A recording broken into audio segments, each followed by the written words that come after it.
Hey, everybody. Good morning. Thank you so much for joining me on this edition of Down to Earth. Hey, everybody.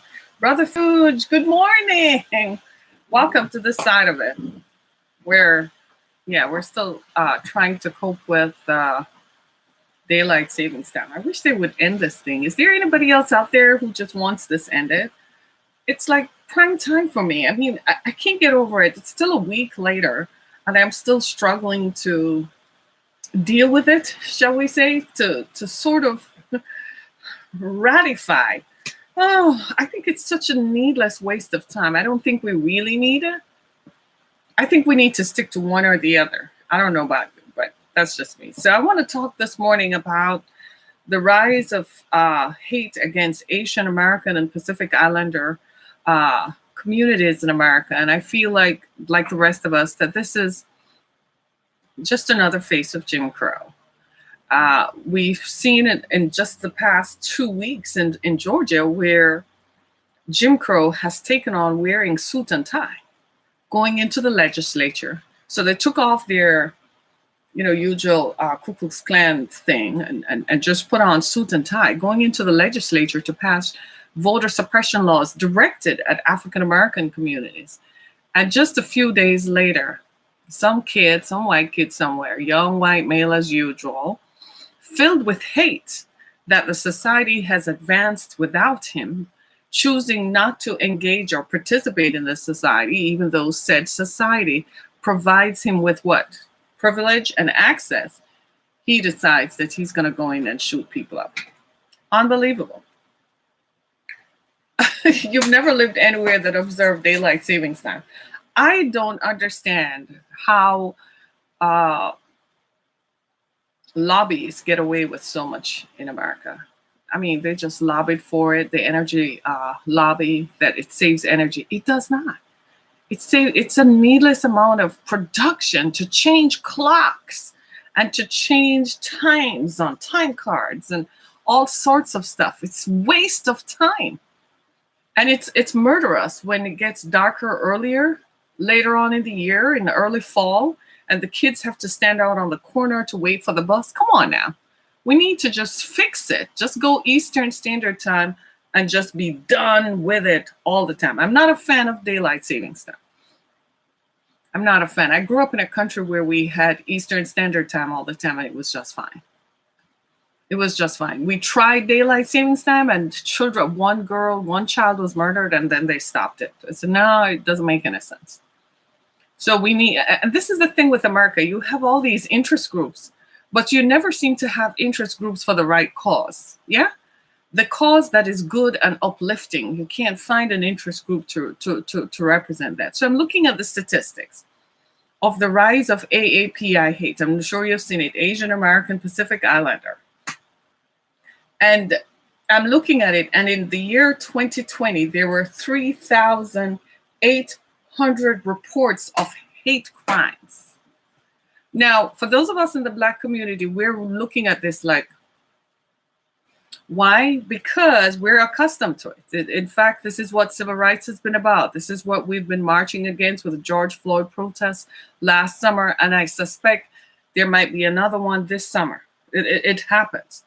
But at the time, for other groups to come forward now and to say, well, this is happening to us too, suggests that we have a problem with hate. So maybe we thought that historically this was a black and white issue, that maybe it was just Black people whom nobody liked.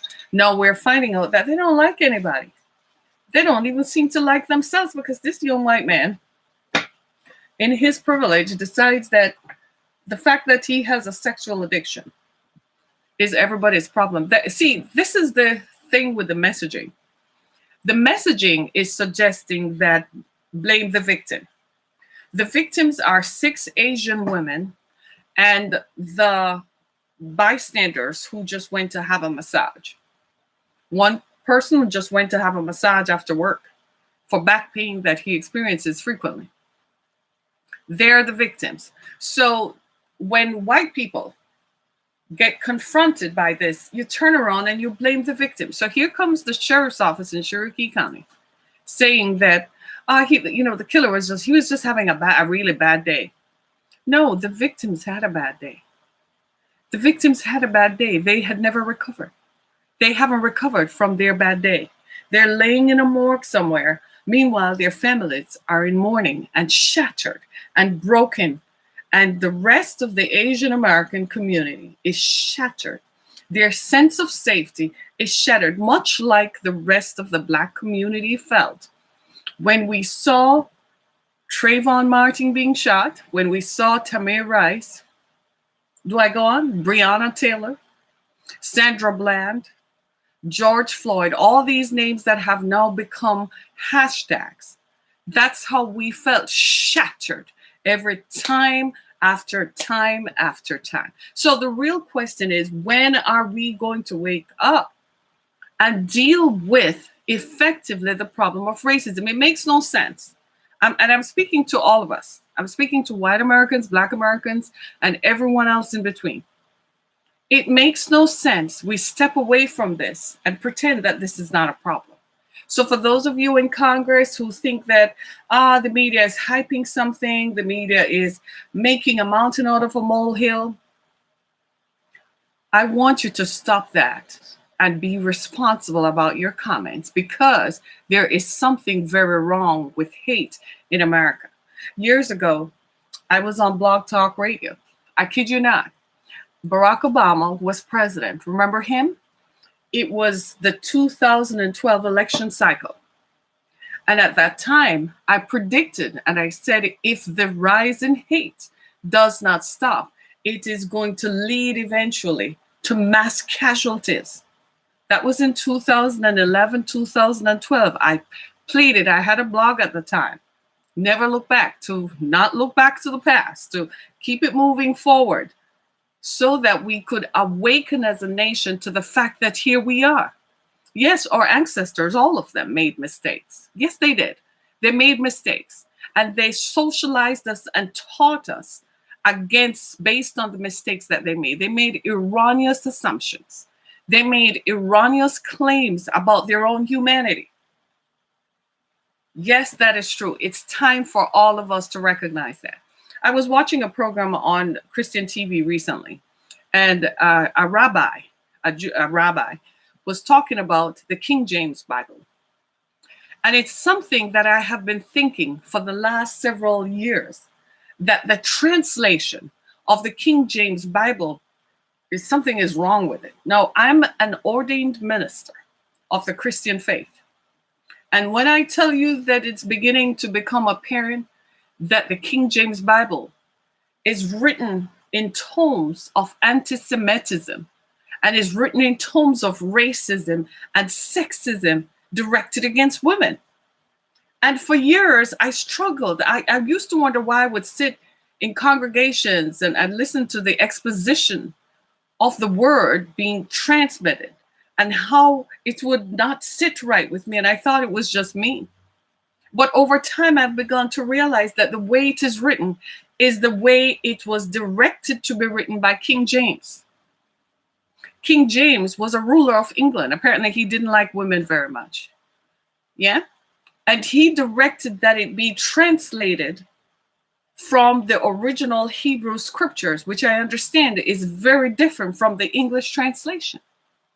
Are you hearing me? Hence, the form of Christianity that is practiced today, that is based upon the King James Version, that directed people to feel that enslavement of others and enslavement of people was okay, is where the premise of white supremacy is set. It's based upon that. Go and conquer the land and take the land from peoples. That kind of is not what they meant when they said that. That's not the original writings. Do you see what I mean? Beat people, kill people. And people, some Christian preachers, some white Christian preachers have even used scriptures in Genesis to declare that racism is not wrong. That black people became black because the ancestor of black people, Ham, the son of Noah, his children looked upon his nakedness and were condemned to being black. Are you hearing me? They've used that. And we know historically that White slave masters have used the scriptures to defend their enslavement of people. So you have this convoluted history. So people today are just like, I'm just turned off that Christian faith because it just seems to preach against everything. No, it's the translation of the King James Bible. Because if you read other versions and translations of the Bible, it's not so sexist and it's not so racist. Why? Because as time evolves, people began to realize that it preached a different message and gave a different interpretation of what God wanted to say. So people say, well, what did God want? Well, God kind of just sat back and let us make a fool of ourselves and say, all right, you don't want to listen to me? Go ahead, do what you want. Go clean it up now. Well, here we are, saddled with a history that was built on hatred of others, built on hatred of people, built on hatred. Come on, Brother Fuge. You see where I'm going with this? I have one of my regular viewers, Brother Fuge. He's amazing. He's always giving his opinion. But do you see what I mean? So we have this history now where this young man, the shooter in Atlanta, has this past. In his past, he was baptized just a few years ago. I think it was in 2017. He was baptized and was sold this doctrine of sexual purity. Are you looking in my face? I just told you that I'm a Christian ordained minister. You know what I can't deny? My humanity. I can't deny your humanity. It is incredible that we would tell young people not to have sex. Do you know why they got married so early back then? Because they were going to have sex and they were going to get pregnant. So they said, rather than just have this society where everybody's just having children, let them get married. So if they're going to have sex, they have sex within the confines of protection. So men just don't have sex with women, with girls, and then they just get off and leave them with children to raise. In fact, it was a big deal back then, much bigger deal than it is now, right? But today, we're telling Christians, some Christians, not all, are telling young people do not have sex and confess to a doctrine of purity and abstinence. Have you ever had hormones rage? Can you tell an 18-year-old boy that he shouldn't have sex? What do you think is going to happen? So this repression and oppression of individualistic and in the repression of the person based upon faulty doctrine in the first place, because the doctrine in the first place was wrong. Because if you're going to have sex, then you should have sex with one partner and you should get married. So in case you get somebody pregnant. That should be what we should be teaching as Christians, not telling young people they can't have sex. We knew this was going to end up bad. So he developed what he calls a sexual addiction, which to the rest of us might just be a young man exploring and exploring his sexuality. He's still young. He was still young. So he was still in the process of evolving. And yet his parenthood, the group around him, the village around him, told him it's not all right. So he's mad as hell. He doesn't have the ability, apparently, to distinguish.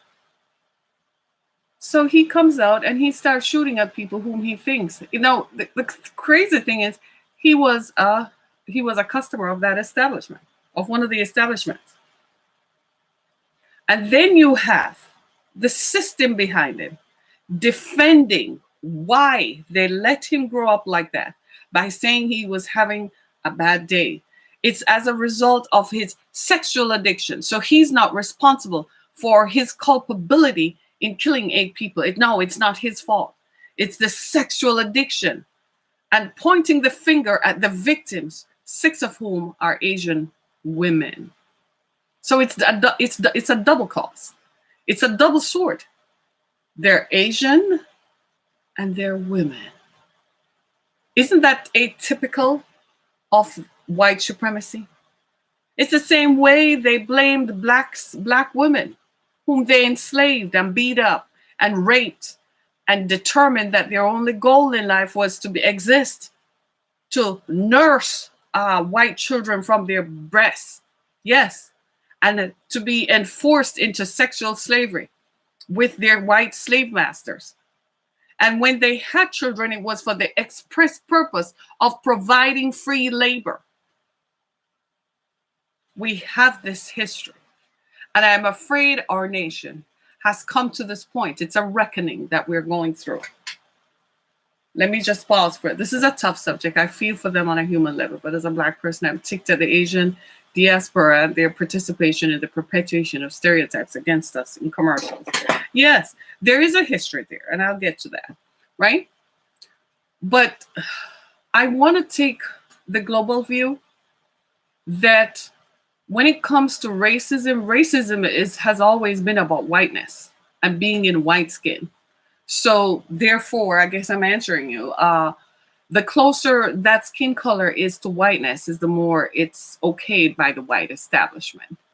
So Asian Americans, with their history too, they weren't enslaved, but they were brought as their ancestors, some of whom were brought as indentured laborers, which meant they came on contract. Have that history, but it was always coached within the context of, I am the white person is superior, the dark person, the black person is not superior. So in between that is a wide range, and anybody, the closer you are to whiteness is the closer you are to the power system. Well, all of that got torn down this week.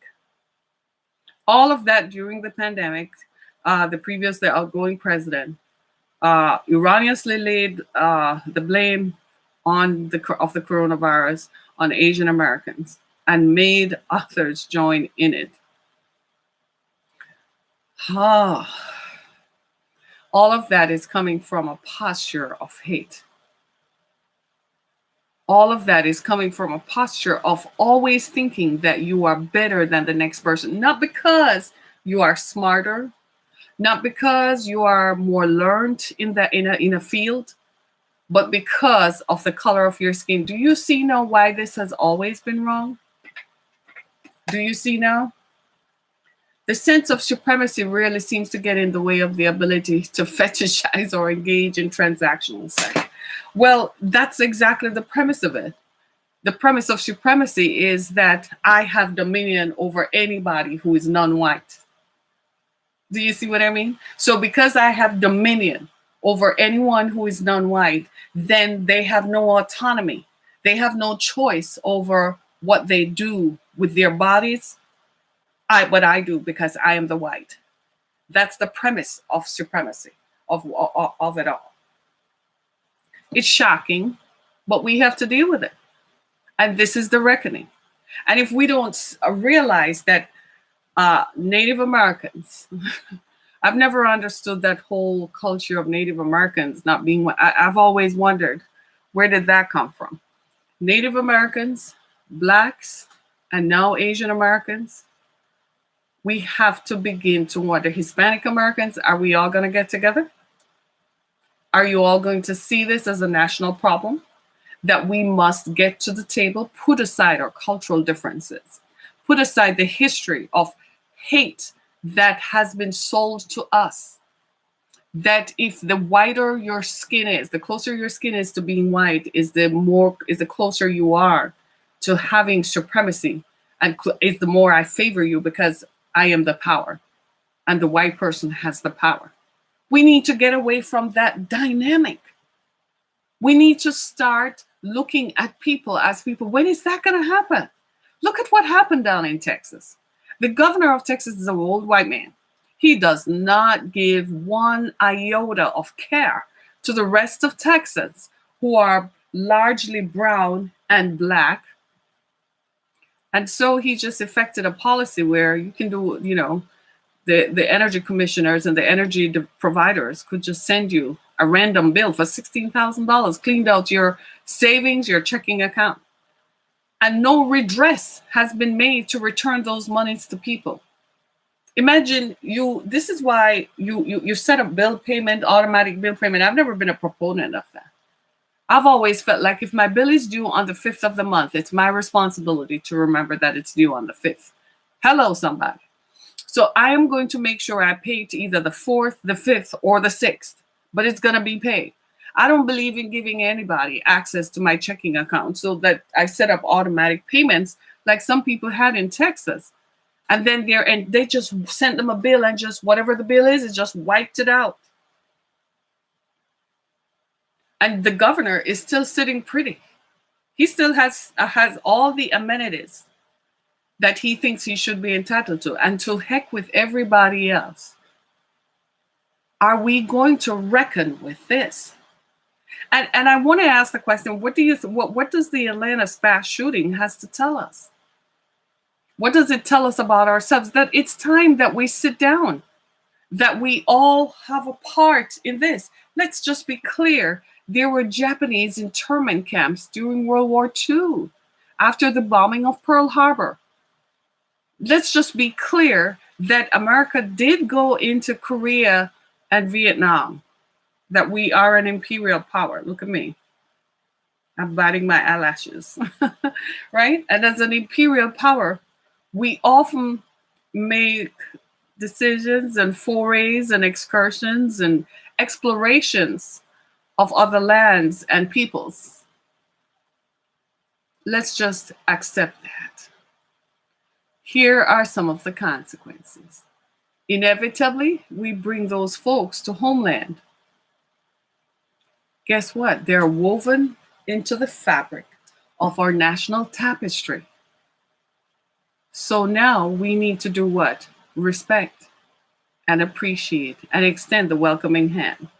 You don't extend the welcoming hand with an AR-15 that some young white man feels it's his power and privilege. And just think about it. The other place was 30 miles away. And he drove for 30 miles on a freeway till he got to the other location.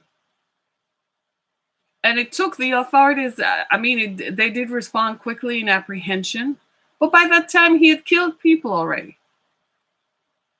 He got there and killed people. I cannot begin. I listened to one of the 911 calls on one of the national channels, and it was very chilling to hear folks describing what happened, the language barriers.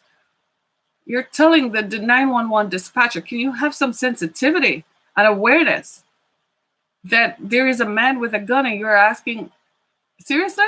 In today's America? Now look at this. During the entire pandemic, we didn't have a mass shooting. Hello, somebody. Did we? Not one. Can you remember? Did we have a mass shooting during the pandemic? No. Why? Because mass shootings are a, say it, choice. It's a choice the shooter makes. During the pandemic, mass shooters were still alive. They were still plotting. Why didn't they execute? There was nobody to go shoot up because no one was gathered. So this is a choice that people make to go and shoot other people up. And they should be treated for what they are, mass killers. Not to be excised, not to be exorcised, not to be, it's just a bad day. No, he wasn't having a bad day. He actually executed and got to plan out what he wanted. The victims, who cannot speak for themselves, are the ones who had a bad day. All right, you know that I too work against human trafficking. There's another layer to those parlors, and if any of the service workers are found to have been trafficked,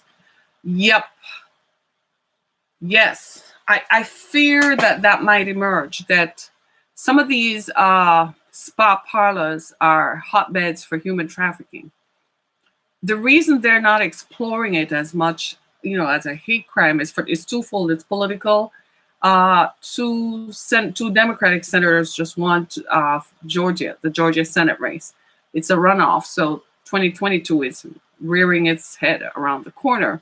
So the Republican Party does not want to be labeled the party that permeates and perpetuates hate.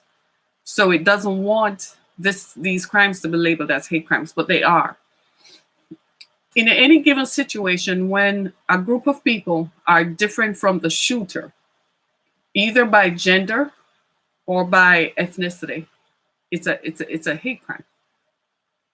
The second thing to this, of course, is the human trafficking portion of it.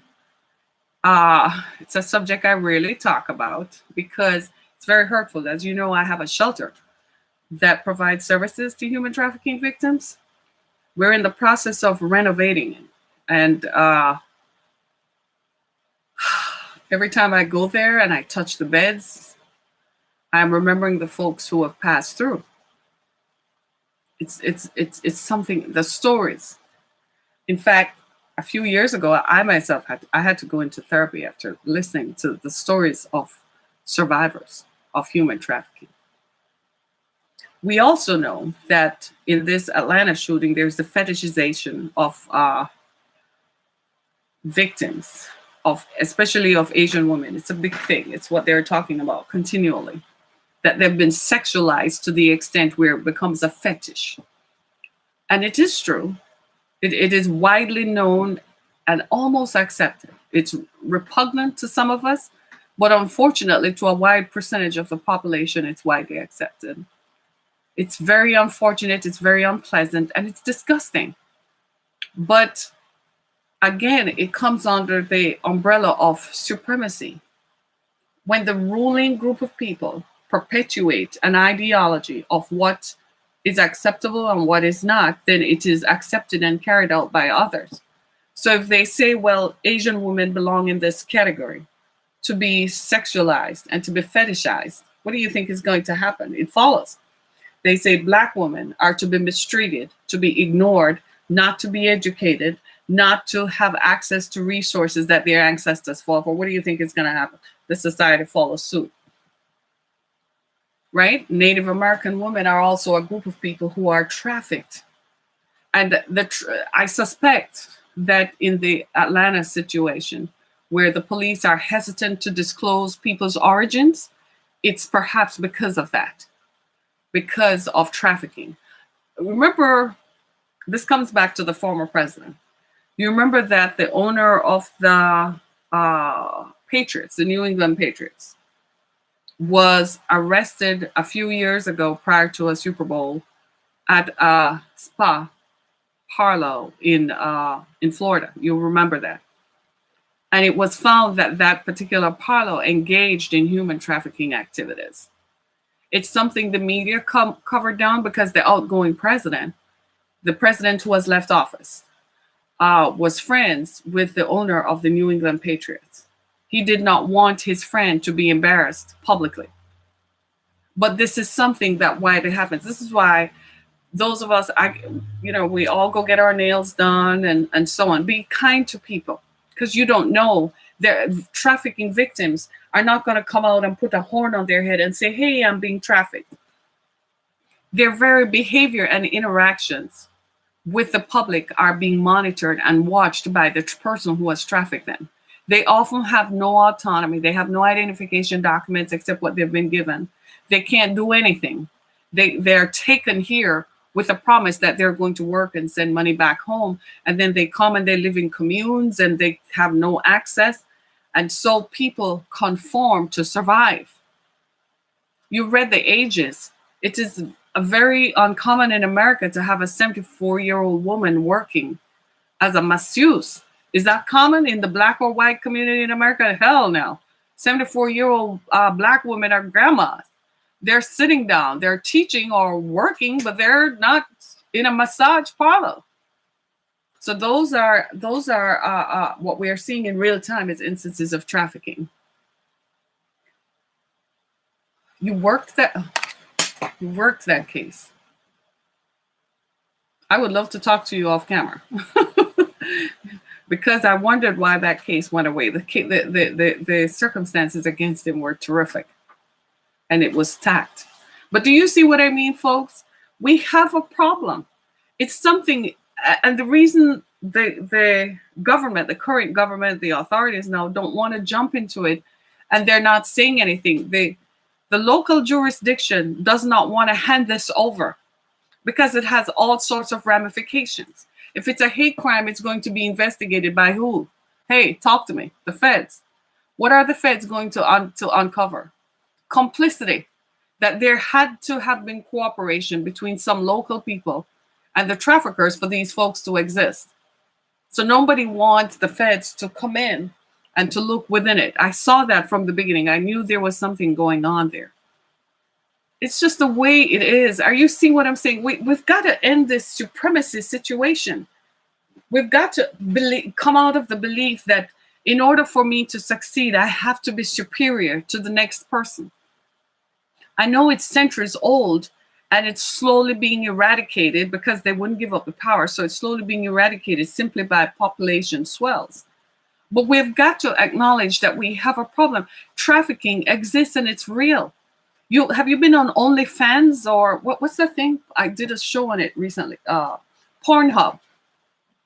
There's a young woman's story about her being captured from she was 12, and on there's the videos of her from she was 12 on Pornhub. She's now 26, and she can't get the videos taken down. She's Asian. See what I'm saying? That sexualization of people's bodies as if they have no autonomy, as if it is not their own will. Yes, I know that when we did those explorations and excursions into other territories, that women had to survive, so they did what they had to do. But that's not uncommon. Why blame one group of people? They did the same thing in Africa. They did the same thing in other parts of the world. I guess the only place it probably didn't happen as much was in the Middle East.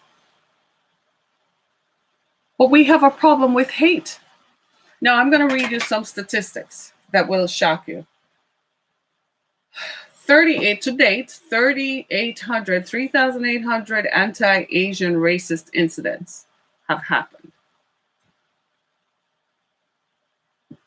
during the pandemic.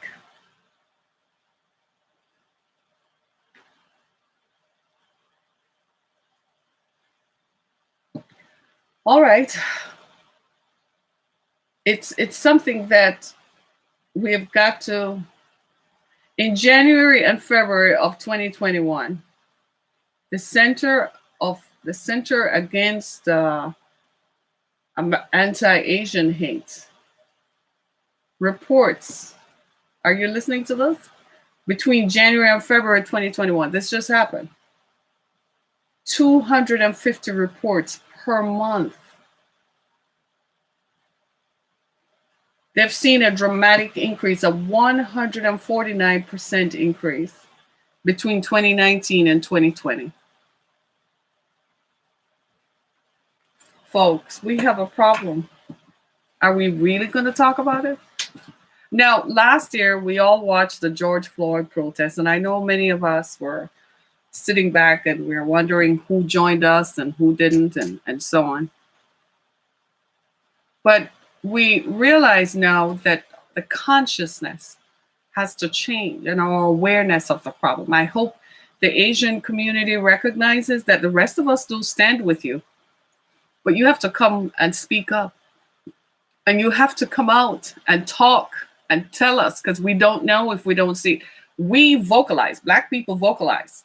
You've got to come out and talk and speak up, because we didn't know. Because for so many years, Asians were the model minority and were presented as, this is the minority that you should be like. We had no idea that they were profiling you. I watched a very uncomfortable interview this week on CNN with the Attorney General from Connecticut. By the time he was done, I was angry. He's lucky because I live in Michigan. I would have driven right up there and said, come on, dude, let's go take this on. He says just the day before that interview on Wednesday, someone called him the Manchurian AG. He's like, I was born in Hartford. They call him the Chinese, they call him all kinds of names. In the Black community, they call us the N-word. They call us all kinds of names. Now, the person who has not done it to my face yet, you're very lucky. But think about that. Why do we allow this to happen? I believe that we need to start as a group. We need to start really treating these as hate crimes and start letting people pay for it. You should not get away with your loose mouth. I mean, because your loose mouth also tells you that you can be loose with a gun. The ease with which this young man had access to a rifle, it's too easy. He could just took a rifle and just went in there and just felt like, oh, I can end this, because he is confident that the system is going to defend him. He's still alive today. 6 days later, he's still alive. And the victims and their families, the victims have no voice. They're silenced forever. And the families have to deal with it. It's time that people start paying for this. I saw where George Floyd's family was awarded $27 million. It's never going to bring George Floyd back. But somebody has to pay for 8.5 minutes. A white man's knee was on his neck because he felt he had the power. That's the problem. The problem is people feeling like they have the power to do what they want. This young man, he had no political power. He had no social power. He was not part of the elected representation of the people or part of the law enforcement. But because he's white, he felt that the society would bow to his regards and bow to what he says. He was convinced he was in his power to go in there because those people don't matter. Do you see what I'm saying? This idea of supremacy socializes and displays to others that only what I value is valued. And if I say one group of people are not valued and they're only good for this, that's what it means. And this idea has to be eroded over time. We had a black president whom the Republican Party obstructed, must have been aware that by doing that, you were sending a subliminal message that ignored the authority of black people. Well, kind of was a wrong thing to do, because fast forward 12 years later, here we come again. We now have a black vice president. Did you learn your lesson from the first time? No. Well, I guess you're going to have to deal with it until you get it, that the country has irrevocably changed. We are a melting pot of different cultures. We're no different today in 2021 than we were in the early 20th century. We're no different. People have always come into America from other lands. What's the hang up? Tell me, where is the outrage and the hang up about this? What's the hang up with you feeling as if you're so superior? You're the only person on the planet who can dictate whether or not people live. Look at white supremacy in action in the royal family. They're telling that young woman that her son, what the color of his skin? Are you kidding me? And you made your wealth for centuries on the backs of brown and black people, and you dare now to say that your son cannot be a part of the royal family after you have robbed and pillaged for centuries. Do you understand what I'm saying? It's a reckoning. It's a reckoning. This is the reckoning. People who are Christian leaders are preaching about going to heaven. You better fix this down here first. Heaven is a long way away. This is the reckoning. We've got to deal with this before it gets any worse, before it gets worse and worse. Because people are going to feel like I'm not safe. And I know your people are making fun of, look at them. They're weak. None of us ought to feel safe until all of us are safe. You got that? None of us ought to feel safe until we all are safe. What's the point in you being white, in your privilege, thinking you are safe, you can do whatever you want to do, and at the same time, black people feel enraged that you're suppressing their right to choose leaders that they want, and you're going to shoot up people who are just trying to make a living, trying to get out from under poverty, wherever they might have come from. Isn't that what America is about? I thought so. I wondered about that. while failing to mention Queen Charlotte, right? She does look a little, Queen Charlotte's picture does look a little present company notwithstanding, right?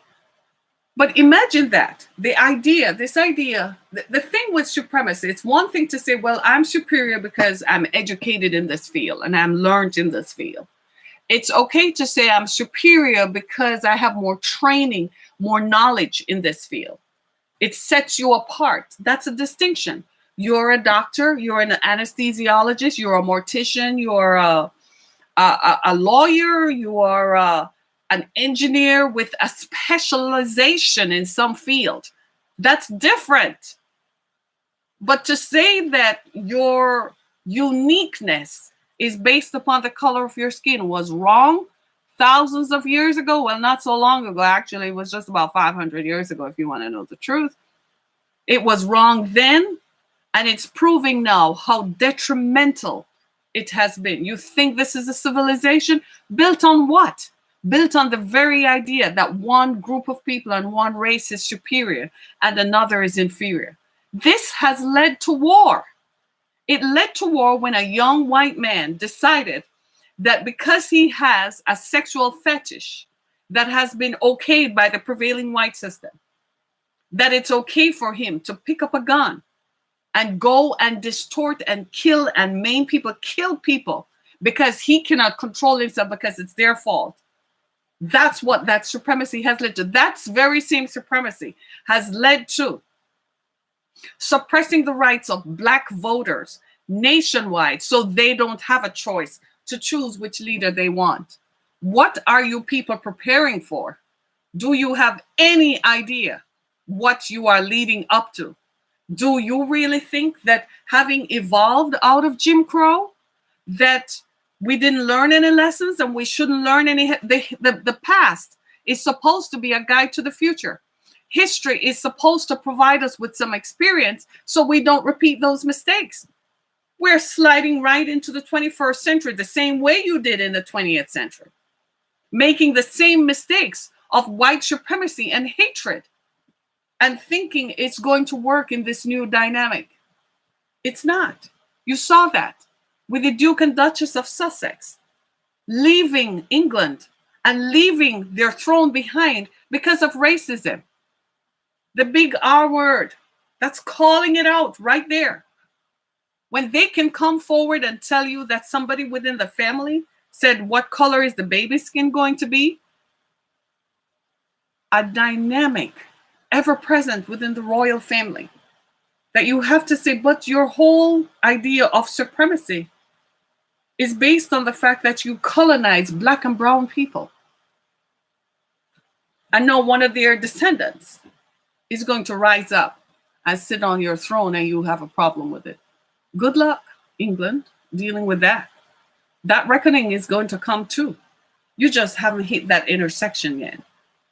Meanwhile, here in America, our heads are spinning to and fro with the intersectionalities that we're dealing with. Racism, oh my God, one over here, one over there. Sexism, supremacy everywhere. Oh my God.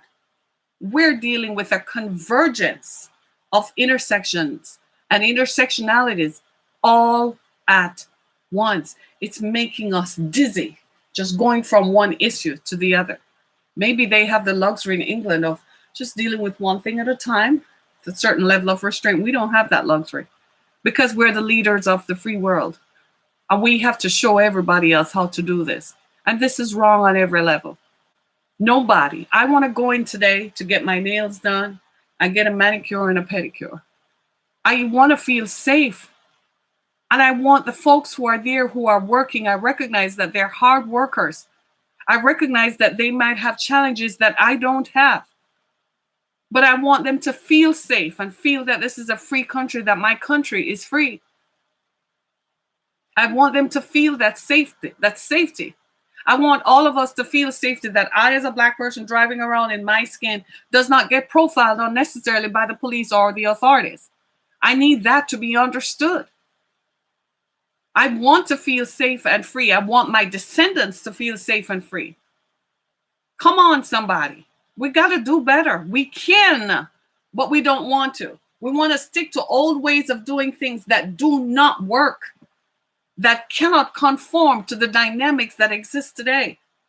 It's a different world. You look around you, look within the government and the structures that are supposed to oversee these kinds of activities. People are looking more and more less white. Is that the problem?